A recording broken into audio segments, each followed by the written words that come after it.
So we're going to look at a few coyotes here.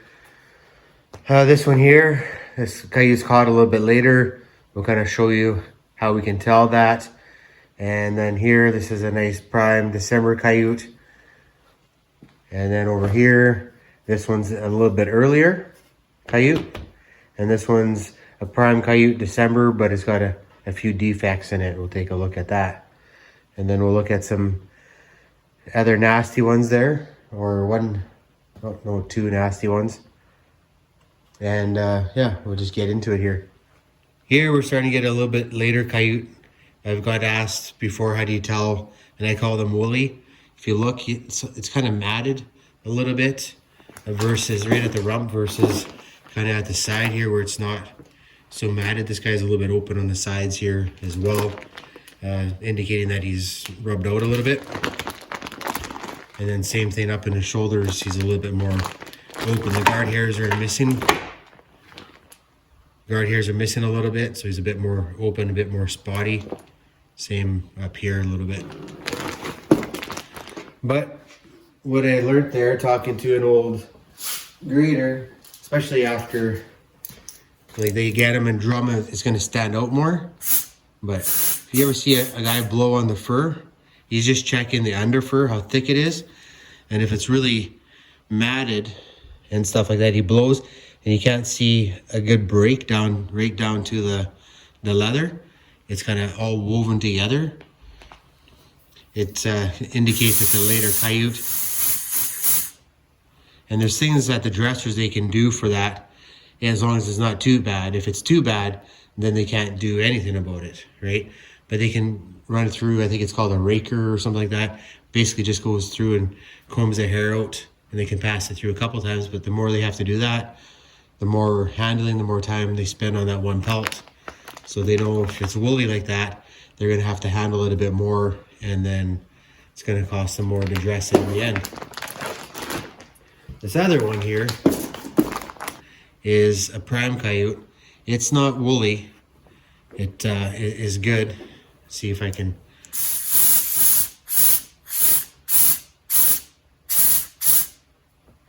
Might not be showing up on camera all that good. We'll see if we can do another take at it up close. But when you blow on it, you can actually see a line to where it gets down to the leather.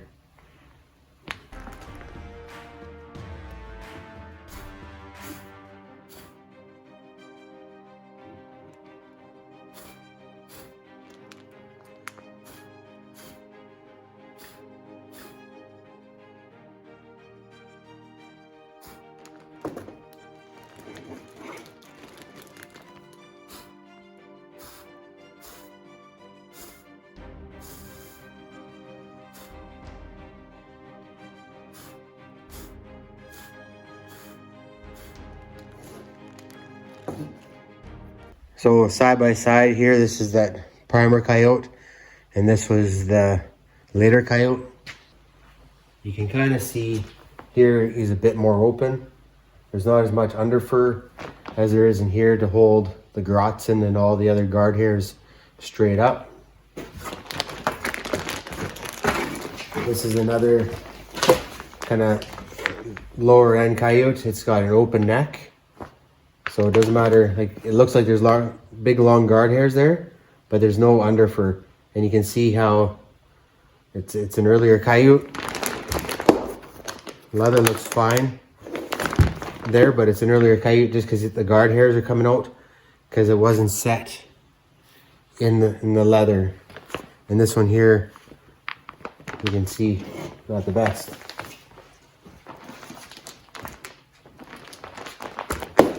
This coyote, we always check the leather, right? Make sure it's not black. And this isn't too bad of a coyote, but the one defect it does have here is it's got a big match in here. And it kind of stands out. If I'll shake it here. So everything else stands up around it. And then right here, you can see there's no guard hairs and matted up under fur. So what we do is take a look at that. And right here, is an old scar. So that old scar is starting to heal up, and it's got a scab in there, and that's why it's all matted up and healing kind of thing. Other than that, the coyote's nice. It's got good fur, nice thick in the grotzen. Good fur in the neck. Belly's a little bit yellow, but not bad. And nicely thick furred all the way through. This other one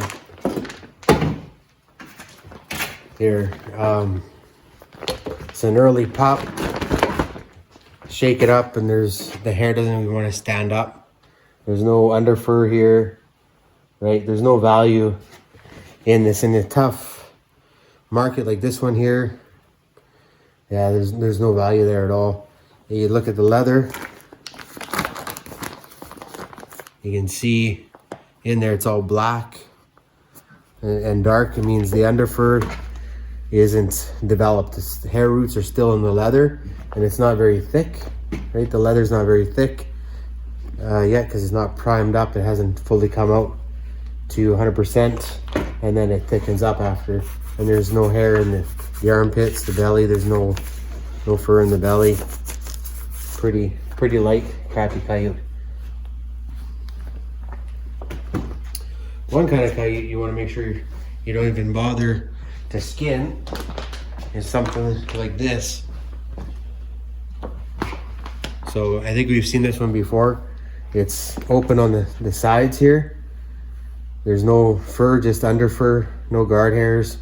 That's just rubbed raw. And same on this side. I actually did a little bit of research, and I'll put the page up here on what it could be.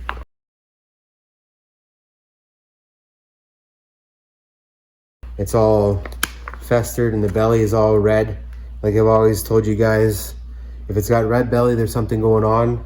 You can try and cut it out and hide that a bit, but if it's bad enough, guys are going to pick up on it for buyers there. So this guy's got an open neck, right? Same here, open neck, guard hairs are missing.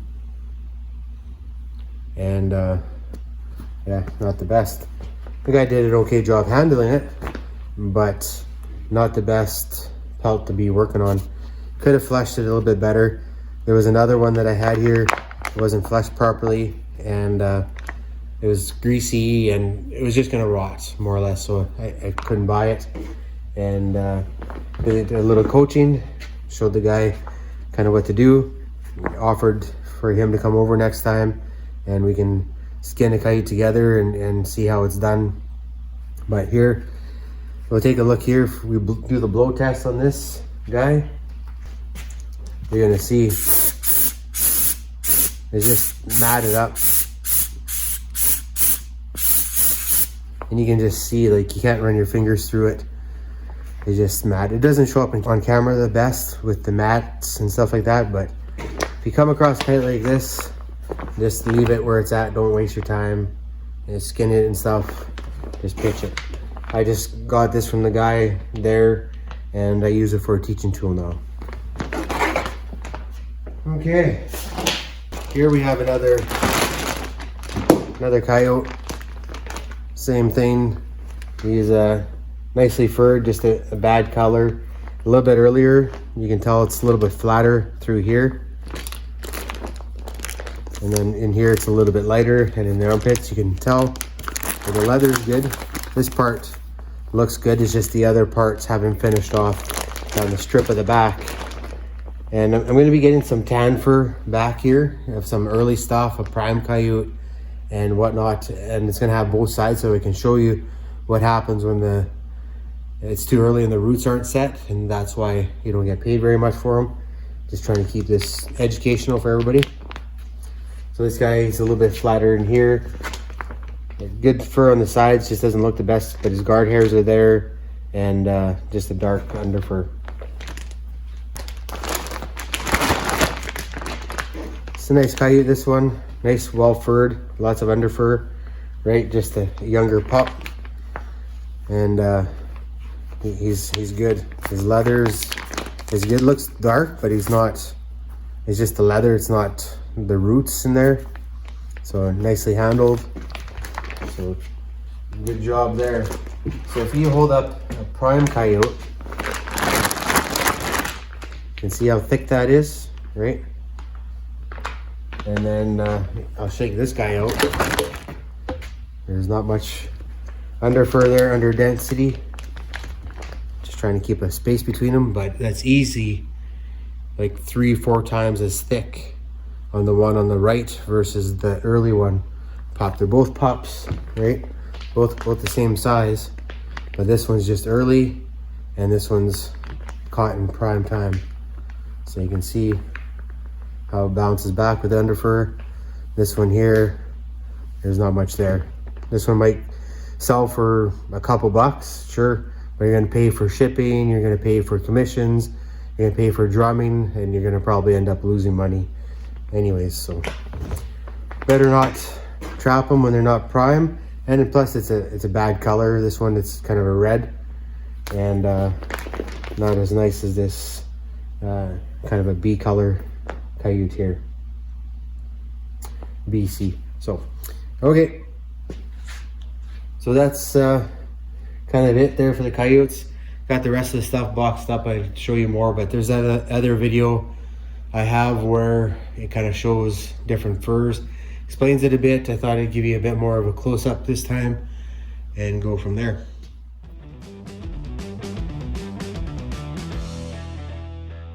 So now we have lynx, and with lynx, they go off the same thing. There's different colors, size, and density of fur. Lynx prime up late December, January, and then into February, and then the season ends. But with them, they tend to be brown a little bit earlier, brown, and then they turn more of a silvery with a white belly. And that it can just be the region as well. From I find certain areas have better lynx. Here we don't have the best lynx, but we don't have the worst lynx either. So here, this lynx here has got a darker belly, right?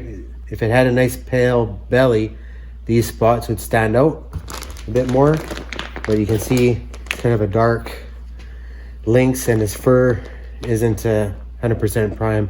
He's a little bit flat, and he doesn't have a silver shine to him, and he's flat down the back a little bit. But there's still value there, right? And lynx prices back in the 80s used to be $1,000, $1,200 or more, depending where you're getting them from. Here, another one. This guy's furred up a little bit better. His fur stands up. His belly's not the best, right? He's pretty dark in the belly, and then even on his back, he's starting to frost up a little bit, and he's starting to get longer fur.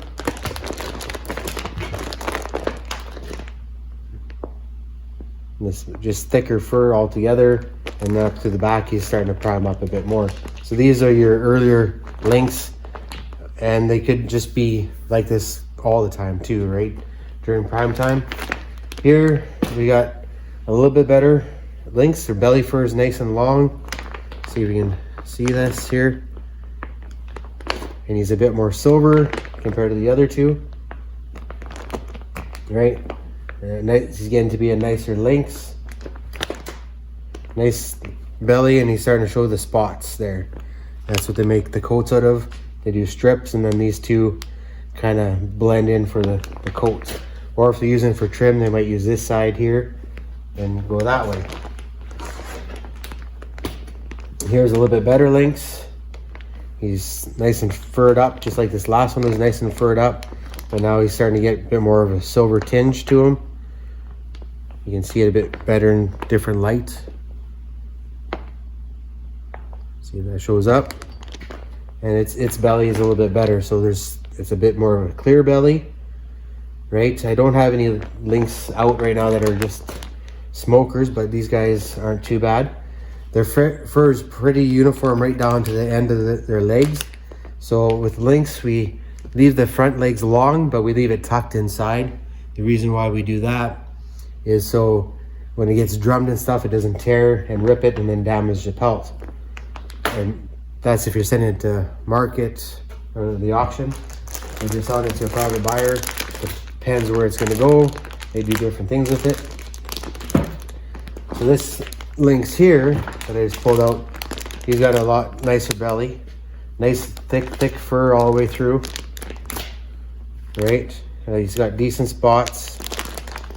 He's a lot more silver than the other ones. And his fur, like if I put my finger in there, it's about twice as thick, 3 fingers thick, versus this guy here, where he's like 1.5 fingers. Hard to show on camera. Anyway, try my best. So yeah, so a lot nicer fur on here. You're gonna pay more for it, and it's nice extra large lynx, this one. So you can see how it shimmers. It's nice. We fluff it up nice and full, and we fluff this one up. Seems full, but it's dark brown underneath. And this one here,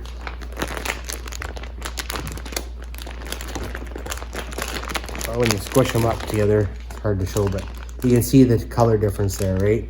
So brown, not valuable, fur's not as thick. This one's prime, nice and silver, and he's got that nice light under fur.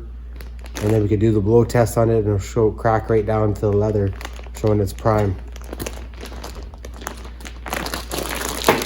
But you can see the difference between a lower end lynx to a nice prime lynx with nice thick fur. With your lynx, like your legs go off to the side, keep them long, cut them off at the paws, tail, strip that. Not a lot of fat on lynx, so they're pretty good that way. The flesh, take the bottom jaw off, take your cartilage off, just one less thing to spoil, and then leave the legs inside, tucked in all the way. And there, that's kind of walking through the lynx a little bit. It's a little bit tough to show on camera, but you can come in this side, you can see how white this belly is versus that one there. Definitely a difference there for you guys to see that.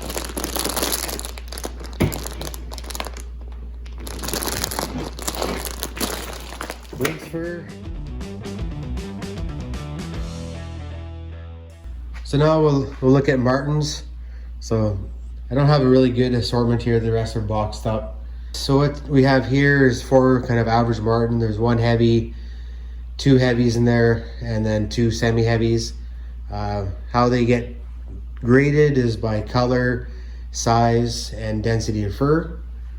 So what I do is till my eyeballs are good, I have a measuring stick that I bring with me. So I have Marten on this side, I have mink up to here, and then Fisher on this side, and then lynx are on this side here. So you got your extra large lynx and bigger, and then your otters. So at this end I have a nail, so that nail acts as my stop, and I just put it up there, go to the base of the tail, kind of put my finger there, and we're in the large section. So I'll put this off to the large pile, then I come here, put my finger there, same thing, and we're in the extra large. So once I get my piles started, I can just look, and through the year you get experienced enough that you can just eyeball it. So again, here's another large, and this one here would be extra large. So now that we got them kind of sorted, we're going to take a look at the fur quality. So first we kind of just look at it, give it a shake, looking how the fur stands up, looking for any defects. Once you fluff it up, they stand out a bit more. This is just a little bit of sap there, which is fine. It's not a scar. And then we'll flip this one here. And this one looks good. Nice even fur. No issue here. Here's a little bit of a mat actually. So you can look at that, determine if there's a scar or not. That might be able to be brushed out, but that is a bit of a defect there. So these two are the same size, but a little bit different quality. So we shake this up. So this guy is nice and puffy, just like in our coyotes there. We got some prime Marten there. This one here different size, but you fluff it up and it doesn't have the under fur as the other ones do. It's a semi-heavy compared to this one here. So it's standing up a bit better. You can see there's a bit of a fur density underneath. This one's a little bit lighter, a little bit thinner. So this is a semi-heavy, and these ones are heavy, and this one here as well is a heavy. So just a different size. The market used to be all about the dark ones. They'd always pay a lot more for the dark ones. Now it's just kind of an average, because the dark ones they'll use and then they'll not have to dye them, and the lighter, paler ones, they can actually dye them different colors, and they find that the paler the Marten is, the easier it takes to dye, so they can change the colors a little bit easier on them. But just like on the Coyotes there, you want to have your ears nice and centered, your eyes. Always take the bottom lip off. The legs could be a little bit shorter on this guy. Legs tucked in. If you're going to leave the legs on, make sure they're tucked in so they don't catch on nothing and tear. But there we go.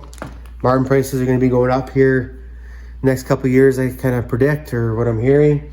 Same with lynx. They're starting to go up, and fish are starting to go up, and beavers might be coming up too.